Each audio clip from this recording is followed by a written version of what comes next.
Alright, I'm just going to keep making these since I have some time.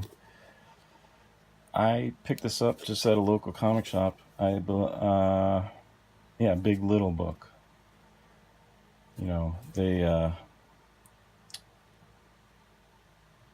don't know, there's a whole bunch of them, but it was like $5 or something. But I really like the colors in this. I'm not a huge. I liked watching Space Ghost as a kid. I don't really have any just comics or anything or animation cells or anything, but I just love the color of this. It's like very retro yet cartoony yet not cartoon. It's hard to explain. I don't know. I like this, the bookend, or what do you call this? The book bind. I don't know what that is. Book side. Whitman. Oh, that's interesting. I assume it's the same Whitman as the this comics. I would get Whitman comics in 3-packs. I've seen some, yeah, like Aquaman. They have like some Marvel stuff, Fantastic Four. They're kind of neat. So what was this? 1968. Oh, interesting. So this came out right around when Marvel was able to expand with their new printing deal. So they were able to publish more than like 8 books a month or something like that. So yeah, it's kind of neat. I think I've seen some that don't have color pictures. So it's cool that it has color.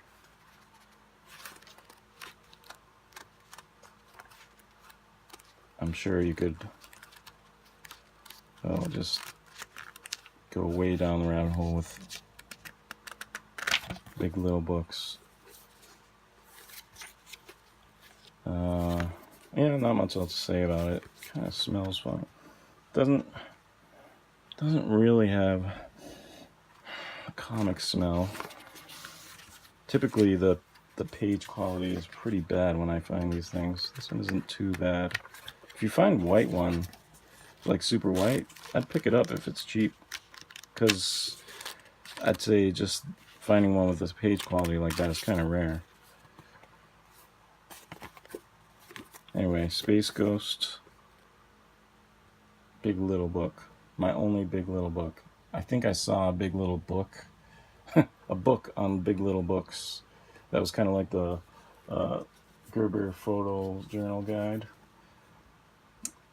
I love books like that, so I think I'm going to probably pick that up. I really wish there was a pulp one that had like every single pulp cover. There's a lot of pulp books that are interesting, but they don't have like all the covers, which is what I'd want. Anyway, it's fun to, you know, get things like this right now when comics are so just crazy right now with the prices.